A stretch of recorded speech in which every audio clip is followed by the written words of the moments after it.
Hi, I'm Chris McBrien, a Gen Xer, and the pop culture from my generation is awesome. And I'm Yancy Eaton, a millennial, and the pop culture from my generation is dope. Episode 33, 3D movies.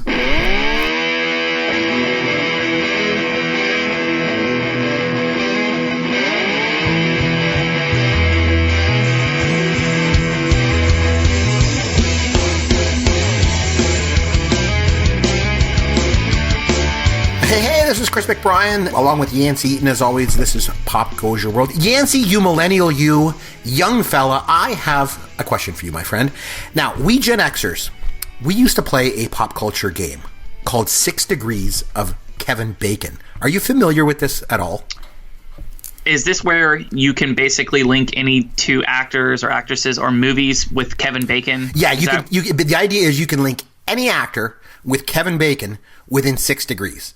Like of their mutual connections. So, right. So like, I'll give you an example. For example, we'll go with Will Smith. So Will Smith was with John Voight in Enemy of the State. John Voight was with Burt Reynolds in Deliverance. Burt Reynolds was with Demi Moore in Striptease, and Demi Moore was with Kevin Bacon in A Few Good Men. So Will Smith is connected to Kevin Bacon in 4 degrees of Kevin Bacon. And Yancy, the reason I bring this up is, would you believe that I can actually connect myself to Kevin Bacon in 6 degrees? I would not believe that, but I'm sure you're going to prove it. Let me just walk you through it. So back on my old Canadian TV show, we had Paul Savage on the show. The show was called Insult to Injury. And nobody knows the show because, no, it's Canadian TV. No one watched it. But anyway, on my old TV show, we had Paul Savage on. And that was on Insult to Injury, my show. Paul Savage was with Leslie Nielsen in Men with Brooms. And Leslie Nielsen was with Denise Richards in Scary Movie 3, and Denise Richards was with Kevin Bacon in Wild Things. So I am the same number of degrees of separation from Kevin Bacon as Will Smith. You're basically Will Smith. You're a white Canadian Will Smith. Actually, I would say that's probably where the similarities end. In fact, I think Will Smith, didn't he remember he had a song, I Think I Could Beat Mike Tyson? Did he? Yeah, he had a song when he first started out. It was called I Think I Could Beat Mike Tyson. You know what the name of my song would be? I Think I Could Beat Cicely Tyson.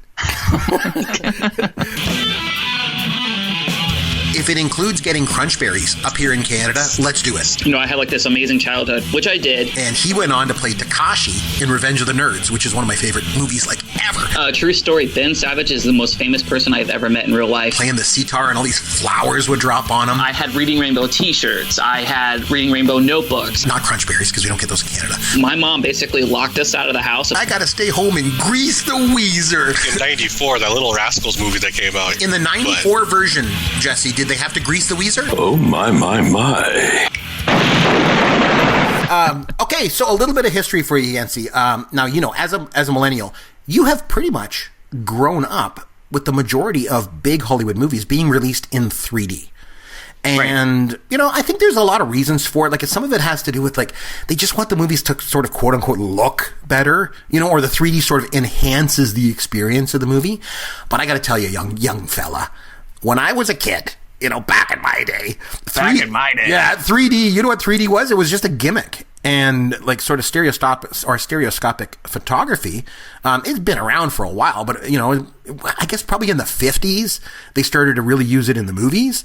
And the first color 3D movie was none other than the classic film Buona Devil. It came out back in 52. And for a few years there was all these 3D movies that came out. They're mostly B-movie crap, like there was, like It Came from Outer Space and Son of Sinbad and House of Wax. And of course, the all-time classic, Those Redheads from Seattle.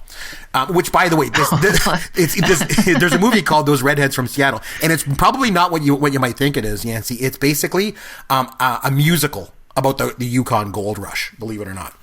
But anyway, not what I was thinking. No, probably not. But anyway, so after a little while, like the 50s, the novelty kind of died off. 3D just kind of went away. But then came the 1980s, and a whole slew of 3D movies started coming out again, and there was sort of that new wave of 3D movies in the 80s. A lot of new wave stuff in the 80s, I guess.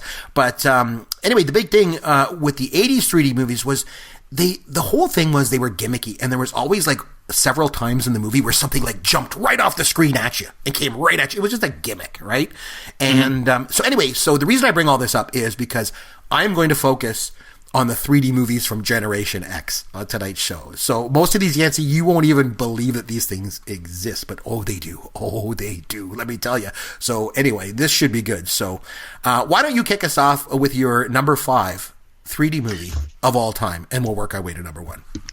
All right, just as a quick aside, I'm not particularly huge into 3D movies too. Like you were talking about, I kind of consider 3D movies a gimmick. I think it's one of those things where, just like with 3D TVs, a lot of people expected, the industry as a whole expected it to just completely take off, and everybody was going to adapt 3D goggles and have a home 3D entertainment system, but it's never really taken off. It hasn't. And there are diehard fans who really like it. Me personally, I have vertigo. I have like severe motion sickness and inner ear problems. So I watch films in 3D, but I get deathly sick like halfway through it, and I have to keep taking the goggles off, and it's really, really uncomfortable for me. But certain movies, I think like you still need to go see them.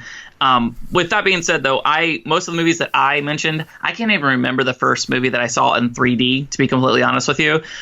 So I'm just kind of going off of ones that kind of stuck with me, but that's neither here nor there.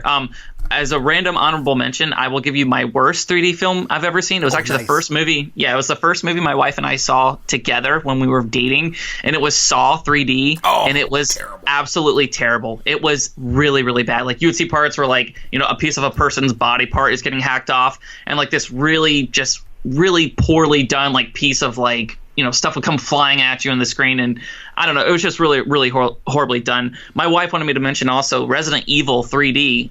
It got absolutely tanked by, critics, and it didn't do very well in the box office, but she remembers that as being like the first one that she saw, and she absolutely loved it. So I just wanted to give her a little honorable mention there. But anyways, so that was a long aside, but number 5 for me, I'm going to go with Tron Legacy. So Tron Legacy came out in 2010. It's obviously a sequel. It was directed by Joseph Kosinski and produced by Sean Bailey and Jeffrey Silver.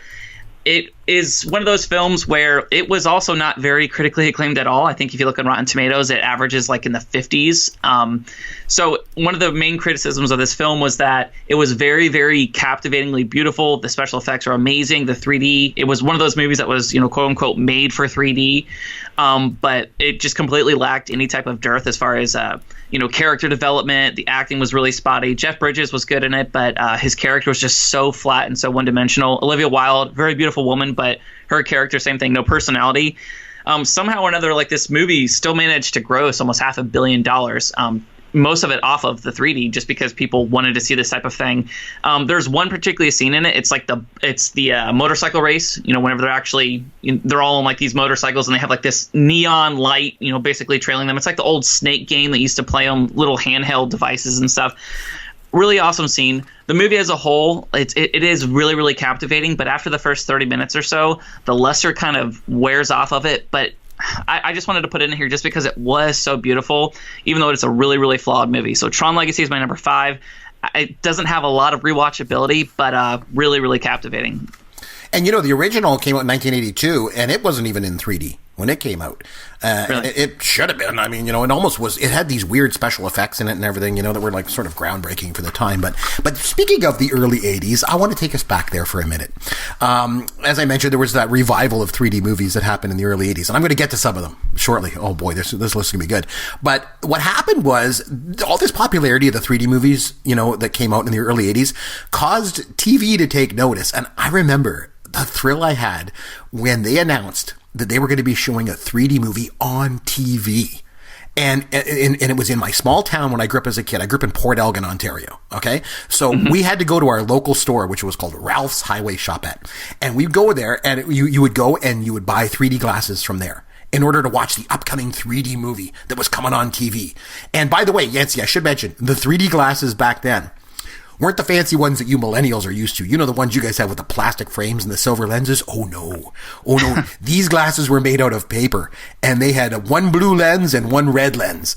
And anyway, so I went down to Ralph's, I got my paper 3D glasses, and I got ready to watch the 3D movie on TV. And let me tell you, that was pretty exciting when I was a kid. But the whole town was glued to our TV sets to watch this old movie from 1953 called Inferno. And from what I remember, it was about this woman, and she like abandons her husband out in the desert so she can like run away with some other guy. And then they expect the husband just to die, out there in the heat and everything. But instead, of course, he survives. And, he comes back to get revenge. And then he goes and he gets into like a fight with the wife's lover, and they're fighting in this old shed, and it starts on fire. And I remember the biggest thrill, I remember being a kid watching this, and the big thrill was one of the cross beams on the ceiling falls, and it looks like it comes right out of the TV and it's on fire. And overall, I think the movie was really crappy. But for a kid that loved movies the way I did and loved the novelty of 3D and came from a really, really small town like I did, this was a really big deal at the time. I remember that, so it makes my list. That's my number 5. On to your 4.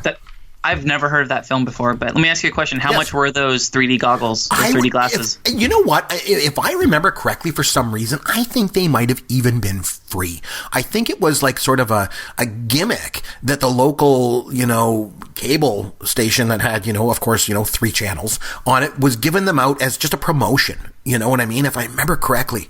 Maybe we paid for it, maybe we didn't. I seem to think it might have been free. But anyway, it was like this big deal in the town. We were all so excited that this 3D movie was going to be on TV, and oh my God, it was going to be great. So, like I say, looking back on it now, it's kind of crappy. But at the time, man, I was thrilled to watch this movie.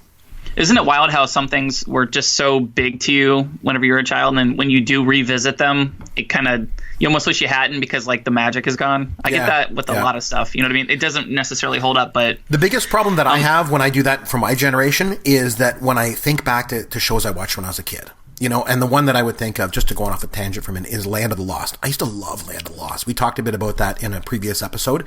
On Saturday mornings, that was like my Saturday morning highlight, was watching Land of the Lost. And when I was an adult, then they came out on DVD, and I was so excited. And I went and got them, and I was just so pumped to watch it, to take me back, and that nostalgia. It did take me back, but let me tell you, I realized those special effects were horrible. They looked like it was done in someone's backyard. But anyway, so on to your number 4 3D movie of all time. What do you got?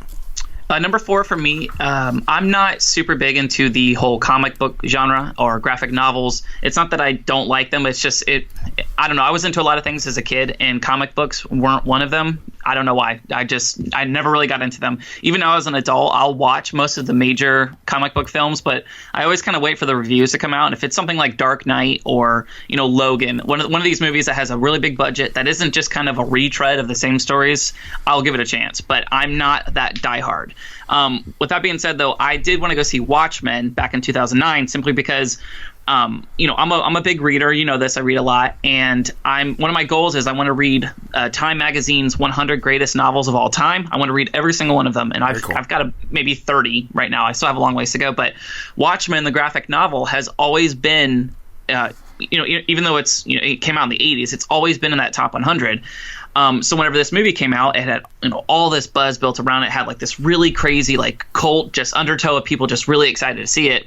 And I remember this was actually the first movie I've ever seen in IMAX. I drove with some friends to Tampa so I could see it.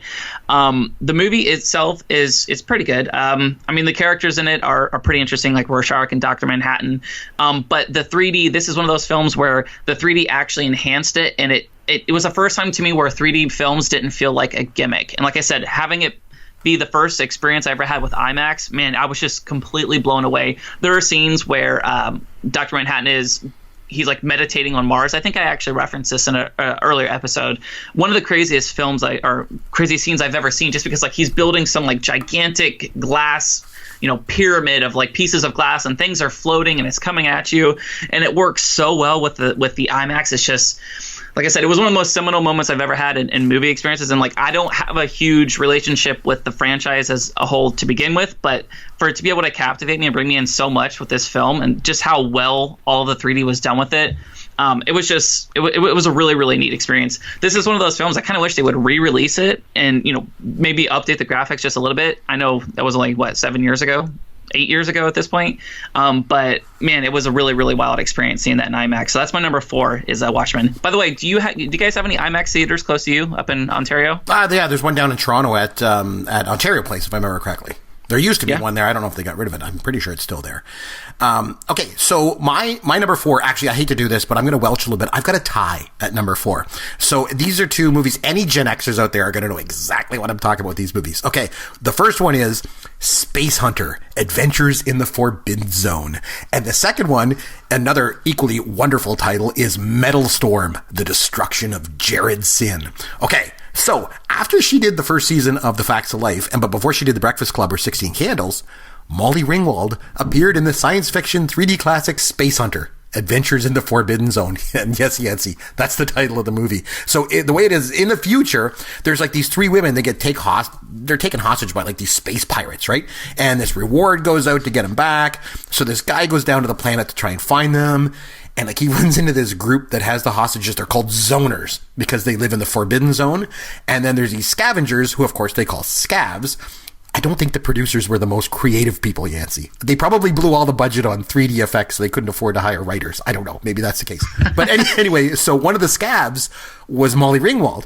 And then she goes along to try and help this guy. And then there's Ernie Hudson from Ghostbusters. And of course, Michael Ironside was the bad guy, Overdog.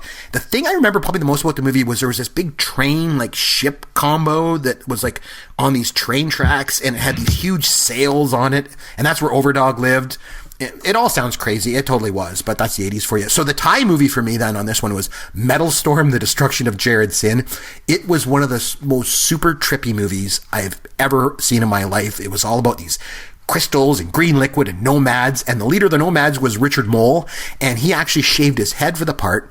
And you got to remember, back in the 80s, not a lot of people shaved their head. It's not as common as it became 20 years later. So Richard Mole, with his head shaved, it gave him sort of a different look, and it helped him land the part of Bull Shannon on Night Court.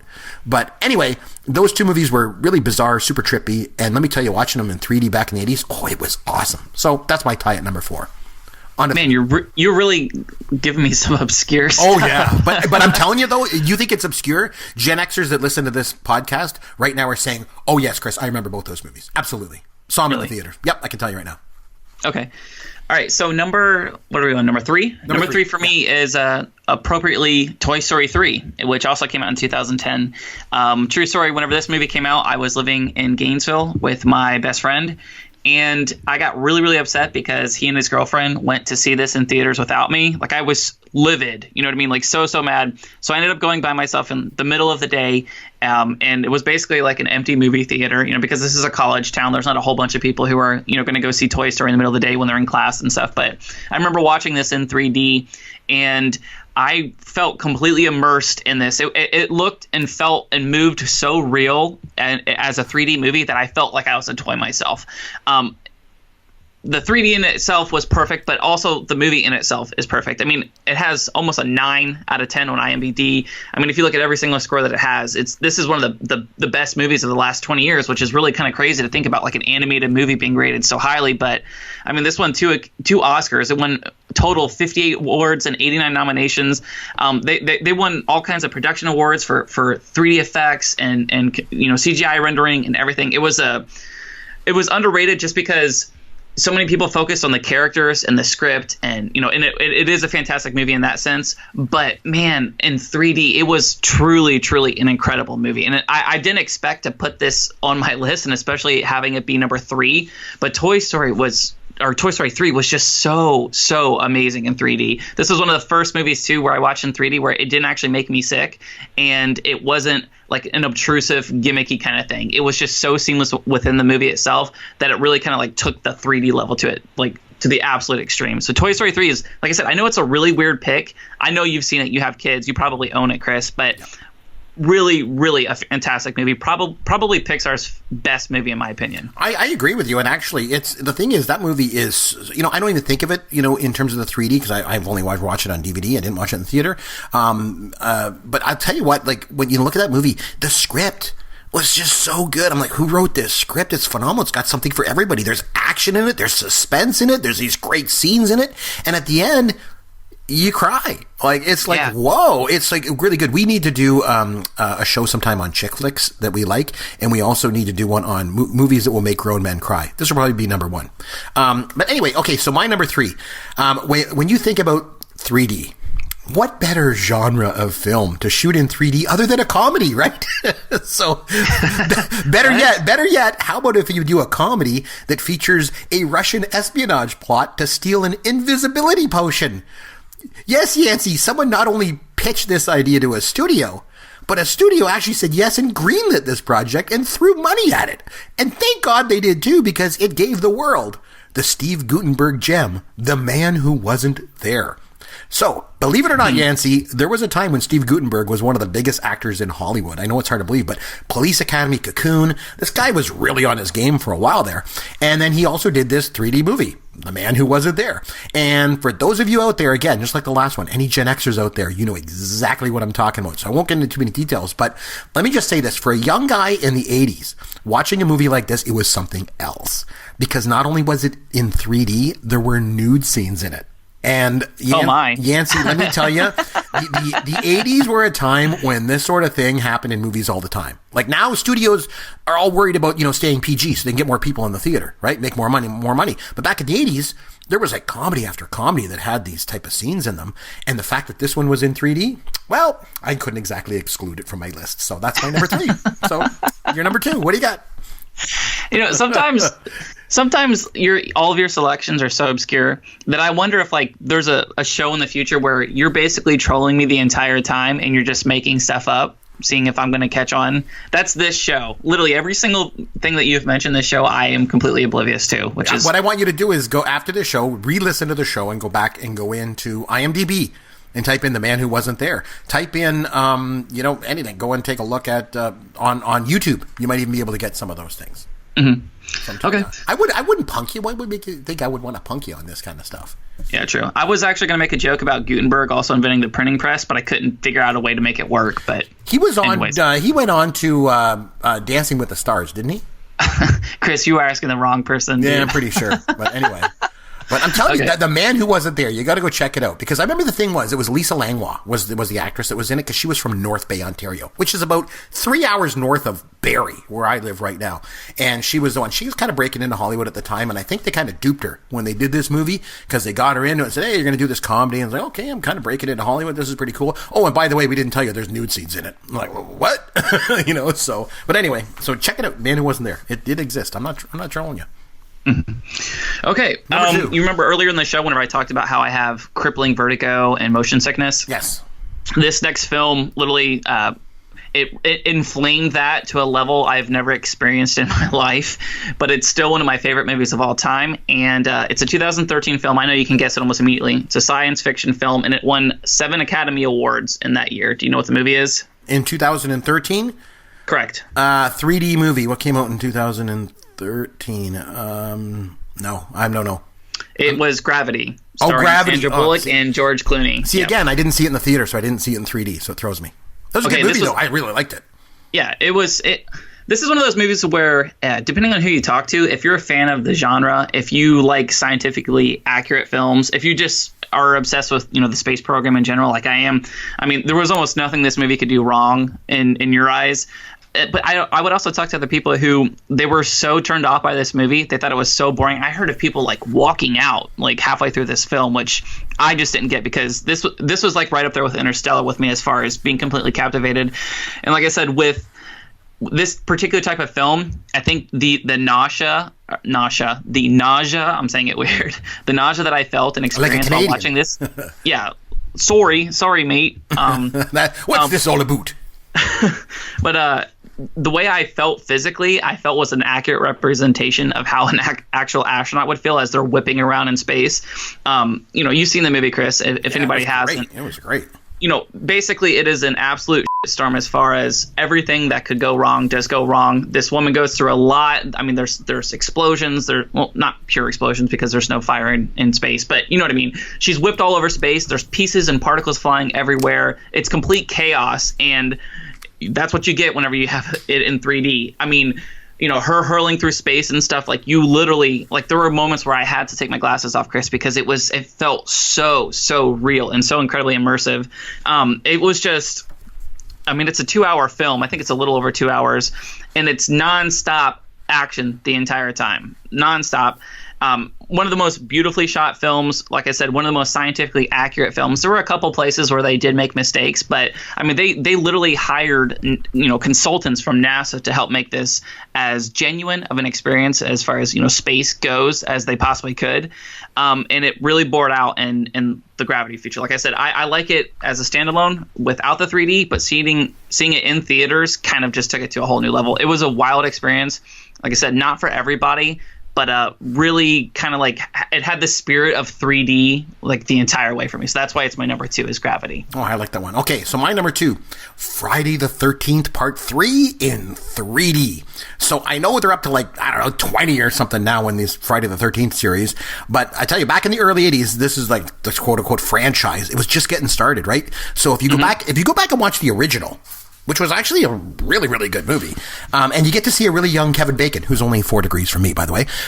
So the original was really, really good. And it had this really amazing final scene, sort of that left things kind of open. So obviously they took it and ran with it. They made sequels. But I think all these years later, of all these sequel after sequel and these reimaginings and all that crap, but I think if you go back to 1983, the best of the series just might be the third one that was in 3D. And I think for that short period of time, like I was saying in the early 80s, when 3D movies kind of made a comeback, this was probably one of the best ones of the time. And it had some of the best sort of jump off the screen and come right into your face stuff in it. It was scary. It was an all-around good time. So I really enjoyed that movie a lot. So that makes my number 2, Friday the 13th, Part 3 in 3D. On to your number 1. Very interesting. Okay, Yep. My number 1 is... I'm not sure if it still is, but for a good while here, it's been the number 1 grossing film of all time, and that's Avatar. I don't know if you know offhand. Is it still number 1, Chris? I don't know. Maybe we'll get to that in trivia. How about that? Yeah, okay. So Avatar is awesome, and this is another film I've mentioned in the past. I took my dad to see this. My dad is colorblind, and the last movie he had seen in theaters was The Lion King back in 1994. So as you can imagine, a lot changed during that that time period. And, for somebody like my dad, who doesn't have impeccable vision and, like I said, is colorblind, he was so enthralled with this movie. He was just like, every time I look over at him, he would look over at me and he's just like, holy cow, like, what am I looking at? I mean, it's, there's one particular scene, I think that the camera that it cost to shoot this film cost over $100 million, and James Cameron co-developed it with another inventor just for this film. Obviously, they use it, in different films and stuff now, but it was created for the sole purpose of shooting a handful of these films. There's a night scene where they're going through a jungle or some sort of forest, and all of the plants and animals kind of have this glowing bioluminescence to them. They glow, and there's these bright, really vibrant neon colors. And it's just one of the wildest things you've ever seen. I've never seen it in a movie before, and I don't think anybody has really kind of nailed it since then. It's just the trippiest experience. And there are moments when they're flying on kind of like lizard dragon creatures, and to see that in 3D is just absolutely wild. There's so many different scenes, like really subtle things. Whenever they do the vast expanse, whenever it shows like a whole landscape. And just to see the detail that's put into it with this 3D film, it's absolutely stunning. It was written and directed by James Cameron. Their talks, apparently they're filming the second one to it now, which, to be honest with you, considering what a huge success it was in the box office the first time, I'm surprised that it's taken them, over 6 years to begin filming the second. But obviously a lot of technical prowess has to go into this, and supposedly they're trying to even, further make this even more of a visually captivating film. But Avatar, Chris, did you happen to see this in theaters at all, or did you wait till it came out on DVD? No, I did see it in theater, but unfortunately the theater that I went to see it in, it was not in 3D. Okay, yeah. So I saw this in IMAX 3D, and it cost me like $18 or something for one movie ticket. But this was an experience. This was one of the few films that I actually went to the theater and watched it again and paid for the IMAX again. So I literally had over $50 invested in this movie before it ever came out on DVD or Blu-ray, and it's just a really, really beautiful film. From a script standpoint, yes, it basically is a Pocahontas retread, but visually, it's something I'll never forget, having seen it in movies before. It was absolutely wild. So that's my number 1 is Avatar. And really, if you want to look back on sort of the rebirth of the 3D movie, you know, I think you can kind of tie it to James Cameron when he came out with Titanic Ghost of the Abyss in 2003. Remember that IMAX 3D movie he did? Kind of started to get interest in this again. You know, quite a guy. Okay, so your number one movie and my number one movie are quite far apart in terms of quality, we'll just say. But, that's too bad. Oh, let me tell you. So as you know, I've mentioned numerous times on this podcast that Jaws is one of my favorite movies of all time. And we'll get into it more in a future episode. I promise we'll do that. But you know, I love that movie, right? And then in 1978, they came out with Jaws 2. And, you know, as much as sequels usually suck, Jaws 2 is actually a bit of a personal favorite of mine. You know, I just love it. But then, anyway, then in 1983, in the middle of the old 3D craze we've been talking about, and the thing is too, I should mention, like, as I mentioned kind of a little bit before, I kind of touched on, the big craze in the early 80s about the 3D movies was just, like the big thing was that they always made sort of the third movie as a 3D movie. It was just like a further gimmick. You know what I mean? Like, it was like Friday the 13th Part 3 in 3D. There was Amityville Horror 3 in 3D. And then, of course, my number one personal favorite of all time, Jaws 3D. So what it was actually Jaws 3 in 3D. And it was with Dennis Quaid, Leah Thompson, Louis Gossett Jr. was in it, Bess Armstrong, too. Whatever happened to Bess Armstrong? Anyway, I really liked her. That's another future show thing. Anyway, so in Jaws 3D, so... in this time around in the Jaws story, Brody's sons are all grown up and they move down to Florida and they work at SeaWorld. And a shark gets into the park and starts attacking people. So they capture it. Oh, but of course it turns out that, you know, that shark is nothing because its mother comes looking for it. And the mother is like this huge shark and she starts wreaking havoc on the park. And then they actually, at the very end, they blow her up and then her, quote unquote, her jaws are just floating in the water and they come right off the screen at the audience. That's like one of the final scenes in the movie. The jaws are floating. Oh man, I love campy stuff. You know that? It doesn't get much campier than Jaws 3D. I remember the big knock too when it came out. A big knock a lot of people had on it was they said, well, there's no way they can make the whole shark come right off the screen, you know, because that's what audiences wanted at the time was that, you know, come off the screen moment. And obviously they didn't. They couldn't make the shark come off the screen. But I mean, who needs the whole shark to come off the screen when you've got the jaws coming off the screen? Oh man, I just love that. Just the jaws. Just the jaws. Come on. Oh, it's so good, man. I love that stuff. Anyway, so that's my number one. Big departure from yours. But anyway, do you want to now have some fun with Yancy? Yep, let's do it. Okay, so I got some easy questions for you this week. They're right in your wheelhouse. I'm going to start you with a super easy one. Yancy, we touched base on this a bit in the show tonight. Can you name the highest grossing 3D movie of all time? I'm going to say Avatar. Actually, it's not Avatar. There's a movie that's come out since Avatar that has passed it at the box office, and it was also in 3D. In 3D? Yeah. Oh, man, this is going to be really bad. Star Wars The Force Awakens. Oh, come on. If you want to give me 5 seconds. Yeah, sorry. But the thing is, here's the thing that I've got, young man, with your generation. The cost of 3D tickets is higher. Right? If you went to see Star Wars The Force Awakens, and if somebody else went to see Star Wars The Force Awakens in 3D, they pay more money. Right? Right. So, correct. You know, for me, it kind of screws with the box office. I mean, I know everybody wants to be the biggest and the best, but I think if you just kind of adjusted everything sort of for inflation, or if you just looked at number of tickets sold, there's a question for you. And so there's a trivia question. If you just went by the number of tickets sold only, okay? Mm-hmm. Any idea what the number one movie of all time is? And I'll tell you what, it ain't Avatar, and it sure ain't Star Wars The Force Awakens, because this movie sold twice as many tickets. Well, was it Empire? Nope. No, not even close. I don't know. You got to go way back. It's Gone with the Wind. Gone with the Wind still sold more tickets than any other. Almost twice as many tickets as Star Wars The Force Awakens, believe it or not. Okay, so here's one for you. Okay, this is a 2005 3D movie. Okay? This one's right in your wheelhouse, right? So this movie featured Kristen Davis, David Arquette, and George Lopez as the adults, and a very young Taylor Lautner as one of the kids. The movie was directed by Robert Rodriguez, and it totally bombed at the box office. Can you name the movie? Was this Arachnophobia? No, it wasn't. Robert Rodriguez made this movie based on an idea that his kids had. Turn it into a movie. Then no, I have no idea. Dude, it's The Adventures of Shark Boy and Lava Girl. Yeah, that's not right in my wheelhouse. Okay, so here's one for you. This 2010 comedy horror, okay, was a remake of a 1978 classic, which is a personal favorite of mine, by the way, the 1978 classic, of course, which in itself, by the way, was a spoof of Jaws. So, Yancy, can you name the 2010 movie that featured lots of boobs and blood in eye-popping 3D that was a remake of a 1978 movie? Is it Piranha? It is, yes. Congratulations. All right. Okay, so playing on that, one more question based on Piranha. Speaking of Piranha, what severed body part floated magically in 3D right off the screen and into people's faces in Piranha 3D? Yancy, can you name it?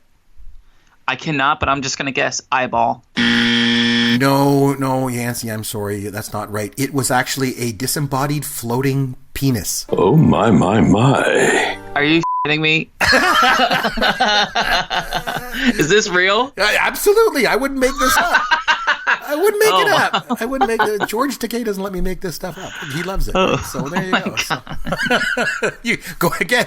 You think I'm just punking you this whole show, but I tell you what, go back and fact check me on this. Okay? I'm looking it up right now, Chris. Please do look it up. You're going to see. I'm telling you right now. You know, before that you actually look it up and like freak out on this show, I should probably sign off. But anyway, so Yancy, that's it for this week. We're going to be back next week. We got another great show coming at you next week. So on behalf of Yancy Eaton, this is Chris McBrien saying thanks for listening to Pop Goes Your World, the pop culture podcast for the generations. Thank you for listening to the Pop Goes Your World podcast. Continue the conversation on Twitter at @CMcBrien or @Yancy Eaton. Please consider leaving a review for the podcast on iTunes or wherever you download and listen to the show.